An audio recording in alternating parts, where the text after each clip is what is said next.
नमस्कार मेरे प्यारे साथियों, नक्षत्री चैनल में आज आप सबका स्वागत है। आज मैं आपके सामने ऐसे विषय की चर्चा को लेकर उपस्थित हुआ हूँ जिस विषय की चर्चा को मुझे करते हुए बड़े ही झिझक और बड़ा ही संकोच हो रहा है, परंतु मैं आज आपको इस विषय की चर्चा के बारे में कुछ पॉइंट बता देता हूँ। मैं आज आपके सामने महाविनाशक समय जो आ रहा है उसकी चर्चा को लेकर उपस्थित हुआ हूँ। इस समय क्या क्या घटनाएँ होंगी, क्या क्या प्राकृतिक आपदाएँ आएंगी, क्या क्या महामारियां फैलेगी, उस सभी विषय की चर्चा को लेकर आज मैं आपके सामने उपस्थित हुआ हूँ। मैं आपको 3 पॉइंट पे आप इस महाविनाशक समय के बारे में बताऊंगा।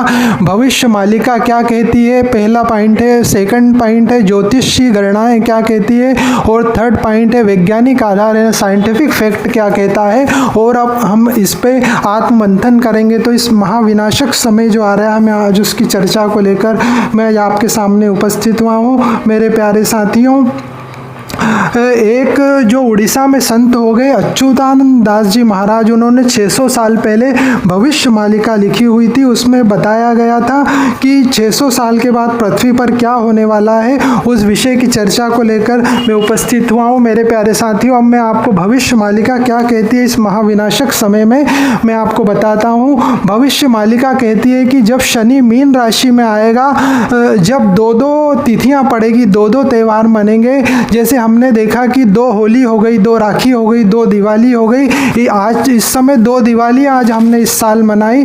जब 2-2 तिथियां पड़ेगी और जब गौ हत्याएं होगी, भ्रूण हत्याएं होगी, बलात्कार होंगे, पृथ्वी पर भार बढ़ जाएगा, तब ये महाविनाशक समय आएगा। हमारे कलयुग की आयु 4,32,000 वर्ष है, पर इस पाप बढ़ने से कलयुग की आयु घट के 4-5,000 वर्ष ही रह जाएगी। भविष्य मालिका पुराण में बताया है कि जब जगन्नाथपुरी के मंदिर की ध्वजा में आग लग जाएगी, मंदिर का जो नील चक्र है, अपवित्र पक्षी बैठने लगेंगे, और जब जगन्नाथ भगवान की मूर्तियां गिरने लगेगी, जगन्नाथ पुरी के जो राजा है जिसकी कोई संतान ना होगी, जब महाविनाशक समय आएगा। तो मेरे प्यारे साथियों, अभी आपने कुछ दिन पहले सुना होगा कि जगन्नाथपुरी का जो मंदिर है ना, वहाँ की ध्वजाएं गिर गई, उस ध्वजा में आग लग गई, और जो जगन्नाथपुरी का नील चक्र है उसमें अपवित्र पक्षी बैठ गए। और अभी जो रथ यात्रा निकली थी ना जगन्नाथपुरी में, उसमें भगवान की मूर्तियां गिर गई।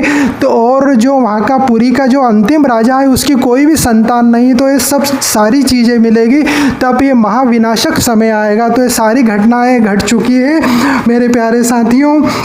समस्त ये जब घटनाएं घटेगी तो समस्त पृथ्वी पर, मानव जाति पर, पशुओं पर, पक्षियों पर ये काफ़ी खतरनाक समय होगा। उस समय गर्मी इतनी तेज पड़ेगी कि पूरा सूखा पड़ जाएगा, भूकंप आएंगे, सुनामी आएगी, चक्रवाती तूफान आएंगे, महंगाइयाँ बढ़ जाएगी, और 64 प्रकार की बीमारियाँ आएगी। कोरोना से भी ज़्यादा खतरनाक बीमारियाँ आएगी। कोरोना तो हमको 1 महीने 15 दिन और 8 दिन बचने का समय दे रहा था, पर इतनी खतरनाक बीमारियाँ आएगी कि 24 घंटे, 12 घंटे और 8 घंटे में ही इंसान की मृत्यु हो जाएगी। पहले बीमारियां डॉक्टरों को होगी। अभी यूएस में और अमेरिका में एक बैठक हुई थी, उसमें कहा गया था कि अभी ऐसी बीमारी आ रही जो पहले डॉक्टरों को लगती है और सारे डॉक्टरों के लिए जानलेवा है। उस दौरान हर तरफ विनाश होगा, जल प्रलय होगा, अग्नि प्रलय होगा, भूकंप होगा, महामारियां फैलेगी, विश्व युद्ध होगा। अभी आपने देखा होगा इजराइल और लेबनान में युद्ध हुआ, और जो रूस और यूक्रेन में सालों से युद्ध चल रहा है। तो ये सारी चीज़ें हमको विश्व युद्ध की ओर ले जाएगी, और सबका परिणाम होगा भूकंप का, महामारी का, अग्नि प्रलय का, महायुद्ध का, सबका परिणाम होगा मृत्यु। सब लोग मृत्यु के काल में समा जाएंगे। मैंने आपको भविष्य मालिका के हिसाब से बता दिया। मैं आपको ज्योतिषी गणना के हिसाब से देखो, जो अच्युतानंद दास महाराज है, उड़ीसा के बहुत महान संत हो गए, उन्होंने 600 साल पहले भविष्य मालिका लिखी थी, उसके विषय में मैंने आपको बता दिया। अब मैं आप दूसरा बिंदु, जो ज्योतिषी गणनाएं क्या कहती है इस विषय के बारे में। ज्योतिषी गणनाएं कहती है कि 2020 से 2028 का जो समय है वो संधि काल का समय, और संधि काल में हमने देखा कि 2020 के शुरुआती दौर में कोरोना आया, और अब विश्व के काफ़ी देशों में युद्ध छिड़ रहे हैं। तो मेरे प्यारे साथियों, ज्योतिषी गणना कहती है कि जो ग्रह नक्षत्र स्थितियाँ महाभारत की युद्ध के समय बनी थी वो 25 मार्च को मार्च 2025 में बन रही है। 29 मार्च को शनि मीन राशि में आएंगे। जो शनि ग्रह ग्रह है ना वो मीन राशि में आएंगे और वो जल तत्व की राशि है।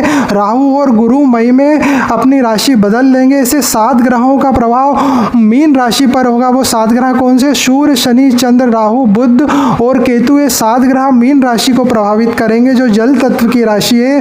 ये ग्रह योग पूरी मानव जाति के लिए, पृथ्वी के लिए काफ़ी खतरनाक है।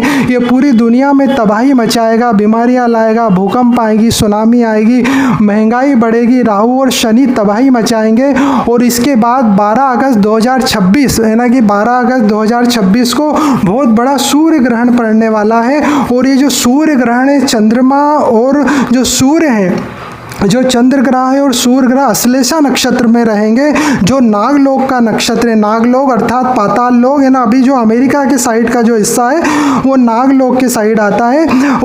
ये जो सूर्य और चंद्रमा अश्लेषा नक्षत्र में है, नाग देवता का नक्षत्र है। और इसका मतलब है विष का फैलाव, अर्थात 12 अगस्त 2026 को ऐसी महामारी आएगी, ऐसी विष फैलेगा, इतना भयानक समय होगा कि वो लाइलाज बीमारी होगी, उसका कोई भी इलाज नहीं होगा। राहु का नक्षत्र आद्रा में, मंगल जो है राहु के नक्षत्र आद्रा में रहेंगे और राहु मंगल के नक्षत्र धनिष्ठा में होंगे।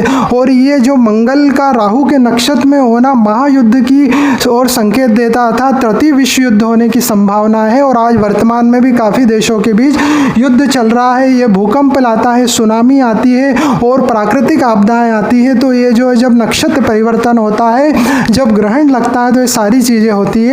मैंने आपको ज्योतिषी आकलन के हिसाब से बता दिया। अब मैं आपको है ना वैज्ञानिक तथ्य बताता हूँ कि इसका साइंटिफिक फैक्ट क्या है मेरे प्यारे साथियों। अब मैं आपको वैज्ञानिक आधार पर इस विनाशक समय के बारे में आकलन हम करते हैं। विज्ञान कहता है कि हमारे अंतरिक्ष में 4 स्टार है। पहला स्टार है पोलारिस, दूसरा है डीमेव और थर्ड है वेगा और लास्ट है अल्फा ड्रैकोनिस। तो ये जब 4 स्टार से हमारी पृथ्वी मोशन करते हुए गुजरती है, जब हमारी पृथ्वी हमारी अर्थ मोशन करती है और मोशन करते करते जब अर्थ का एक्सिस यानी धुरी इन 4 स्टार से होकर गुजरती है तो युग बदलता है। जैसे 4 युग होते हैं ना, सतयुग, त्रेता, द्वापर और कलयुग। जब अर्थ का एक्सिस डीमेव स्टार से गुजरता है तो एंड ऑफ सतयुग है ना, सतयुग का अंत हो जाता है। और जब अर्थ की एक्सिस वेगा स्टार से गुजरती है तो एंड ऑफ त्रेता है ना, त्रेता का अंत हो जाता है। और जब अर्थ की एक्सिस अल्फा ड्रैकोनिस से गुजरती है तो एंड ऑफ द्वापर है, द्वापर खत्म हो जाता है। और अभी अभी नासा जो स्पेस की विश्व की सबसे बड़ी एजेंसी है नासा, उसने कहा गया है कि जो हमारी अर्थ का जो एक्सिस है, हमारी जो पृथ्वी की जो धुरी है पोलारिस स्टार से होकर गुजरने वाली है ना, एंड ऑफ कलयुग है ना, अब कलयुग का अंत होने वाला है ना, प्रलय आने वाला है मेरे प्यारे साथियों।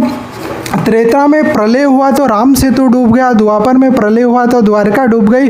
इसी तरह अब तो कलयुग आ रहा, उसमें वैज्ञानिक कह रहे हैं कि सूर्य जो ग्रह है ना, सूर्य जो अपना ग्रह है उसमें सौर ज्वालाएं उठ रही है ना, कि जो सूर्य की जो तापमान है, टेम्परेचर काफ़ी बढ़ रहा है, सूर्य मंडल में सौर ज्वालाएं उठती है तो उसके प्रभाव सारे ग्रहों पर पड़ता है और उस पृथ्वी पर भी पड़ता है। और सौर ज्वालाओं उठने से पृथ्वी पर गर्मी बहुत बढ़ जाती है, जिससे अंटार्कटिक ग्लेशियर एंड अंटार्कटिक जो महासागर है ना, वहाँ बर्फ पिघली रहती है। पर ये जो ग्लोबल वार्मिंग होती है ना, गर्मियाँ जो बढ़ती है, वहाँ की बर्फ पिघलने लगती है, वहाँ के ग्लेशियर्स पिघलने लगते हैं, समुद्र का जल स्तर बढ़ जाता है, उससे सुनामी आती है, बाढ़ आती है, भूकंप आते हैं और महामारियाँ फैलने लगती हैं। क्योंकि जो सौर हमारे स्वास्थ्य को है ना, पृथ्वी का जितना भी स्वास्थ्य है, जितनी भी एक्टिविटीज़ है, वो हमारे सूर्य ग्रह नियंत्रित करता है। और सूर्य ग्रह में क्या है, सौर ज्वालाएं उठने लगी है। तो ये जो है अच्छा संकेत नहीं, वैज्ञानिकों का कहना है। मेरे प्यारे साथियों, मैंने आपको इस महाविनाशक समय के बारे में भविष्य मालिका के विषय में बता दिया, ज्योतिषी गणनाएं बता दी, मैंने आपको साइंटिफिक फैक्ट बता दिया। हम आप इसका आत्मचिंतन करते हैं कि इसका क्या कारण है। मेरे प्यारे साथियों, मैंने आपको भविष्य मालिका, ज्योतिषी आकलन और वैज्ञानिक आधार महाविनाश की जानकारी दे दी है। और हम भी तो सोचें कि हमने क्या किया है। जो महाविनाश होगा ना, उसका दूसरा कोई जिम्मेदार नहीं है, उसका जिम्मेदार जो है मानव जाति। हमने खुद ने ये दुष्परिणाम किए हैं, जिसका परिणाम हमको भुगतना पड़ता है। विनाश तो हमको साफ दिखाई दे रहा है। जरा सोचें कि आज हमने प्रकृति को कितना दूषित कर दिया है। कितना प्रदूषण हमने फैला दिया, हमने पानी को प्रदूषित कर दिया, हमने ज़मीन को प्रदूषित कर दिया, हमने खाद्य पदार्थों में जहर मिला दिया, वायु का इतना प्रदूषण हो गया कि वायु में जहर घुल गया। अभी कुछ ही दिन पहले की बात है कि दिल्ली का जो वायु का लेवल है बहुत खतरनाक स्तर तक पहुंच गया था। वहाँ की जो गवर्नमेंट है दिल्ली की, उन्होंने बहुत सारी पाबंदियाँ लगा दी थी, है ना, कि वहाँ सांस लेने में दिक्कत हो रही थी। तो मेरे प्यारे साथियों, हमने जल को, वायु को, खाद्य पदार्थों को सब में जहर मिला दिया है। और ये वाहनों से हम कितना CO2 ऐसा कार्बन डाइऑक्साइड निकलता है, हमने मोबाइल, कंप्यूटर, लैपटॉप, ये सारी चीज़ें पर्यावरण को प्रदूषित कर रही है। और आज हमने जंगल, कंक्रीट के जंगल खड़े कर दिए हैं, बड़े बड़े बांध बना दिए, इससे पृथ्वी का संतुलन बिगड़ गया है। हमने इतने परमाणु बम बना लिए ना, पूरे विश्व में जो है 300 देश है, उसमें इतने परमाणु बम है कि पृथ्वी एक बार नहीं 1000 बार खत्म हो सकती, इतने हमने परमाणु बम बना लिए हैं। हम सब बारूद के ढेर पे बैठे हैं। ऐसा कभी नहीं होगा यदि आतंकवादियों के, ऐसा हम चाहे कि ईश्वर चाहे कि ऐसा नहीं हो, पर आतंकवादियों के हाथ में यदि परमाणु ठिकाने लग गए तो पूरे विश्व के लिए क्या होगा।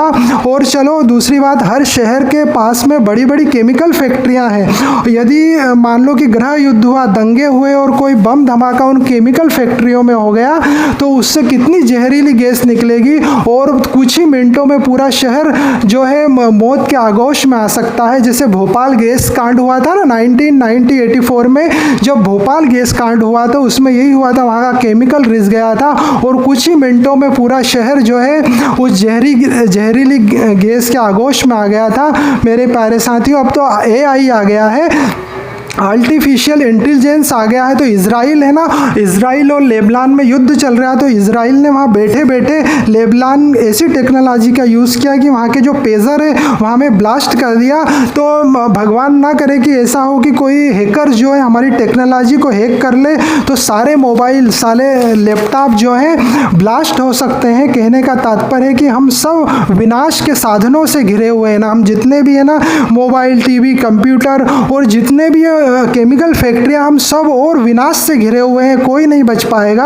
हम मेरे प्यारे साथियों, हम सब मृत्यु के निकट पहुंचने वाले हैं। महंगाई इतनी बढ़ गई है कि शेयर बाजार गिर गया है। शेयर बाजार कितना माइनस में जा रहा है।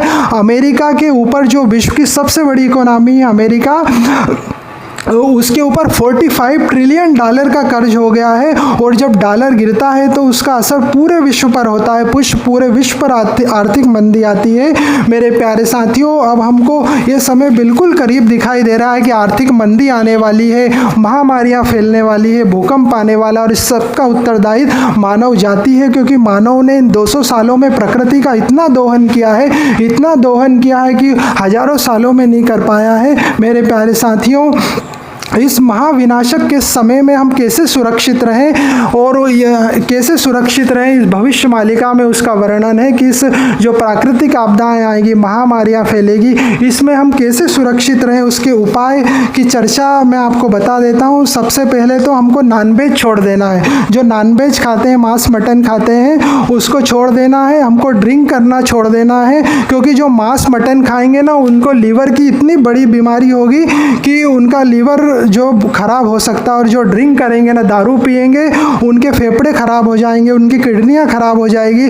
और जो पान मसाला गुटखा खाएंगे, उनको इतना भयंकर कैंसर होगा कि वो कैंसर से मर जाएंगे। मेरे प्यारे साथियों, यदि आप विवाहित हैं या अविवाहित हैं तो पूनम, अमावस्या, संक्रांति के पर्व पर शारीरिक संबंध ना बनाएं, क्योंकि इससे ऊर्जा का ह्रास होगा और जब महामारियां फैलेगी तो आपकी इम्यूनिटी कमजोर हो जाएगी। तो इस चीज़ का भी आप ध्यान रखें। भगवान के नाम पर भांग ना खाएं, नशा ना करें, व्यभिचार ना करें, दुष्कर्म ना करें, ये भविष्य मालिका में कहा गया है। और भविष्य मालिका में कहा गया है कि जो माधव नाम का जप करेगा, क्योंकि कलयुग की जो कल्कि अवतार होगा उस भगवान का नाम माधव है, जो माधव नाम का जाप करेगा, जो हरे राम हरे कृष्ण मंत्र का जाप, महामंत्र का जाप करेगा, और जो श्रीमद् भागवत का पाठ करेगा और त्रिकाल संध्या जो करेगा, उस इस महाविनाशक समय से, इन प्राकृतिक आपदाओं से, इन महामारियों से परमात्मा भगवान उसकी रक्षा करेगा।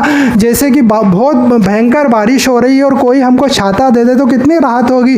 तो जो ये भगवान का माधव नाम जप करेगा, श्रीमद् भागवत का पाठ करेगा, त्रिकाल संध्या करेगा, उसको भगवान उसकी रक्षा करेंगे। मेरे प्यारे साथियों, और मैं आपको एक और हिदायत देना चाहता हूँ कि जो आप जितना हो सके शहरों से दूर रहें, क्योंकि जब कोरोना फैला था ना तो शहरों में ही ज़्यादा विनाश हुआ था। इसलिए जितना हो सके ना आप शहरों से दूर रहें, कहीं दूर बस जाएं, आपका कोई गांव में घर हो वहाँ बच जाएं, क्योंकि पर्यावरणविद कहते हैं कि ये जो महाविनाशक का समय शहरों में ज़्यादा घातक होगा।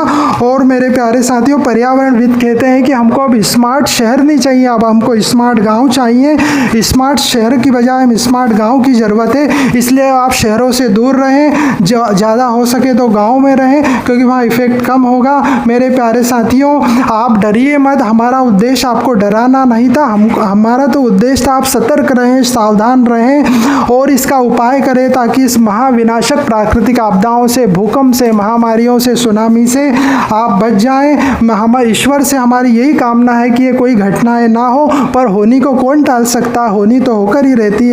आप सब स्वस्थ रहें, सुरक्षित रहें, आनंदित रहें, हमारी ईश्वर से कामना है। धन्यवाद मेरे प्यारे साथियों।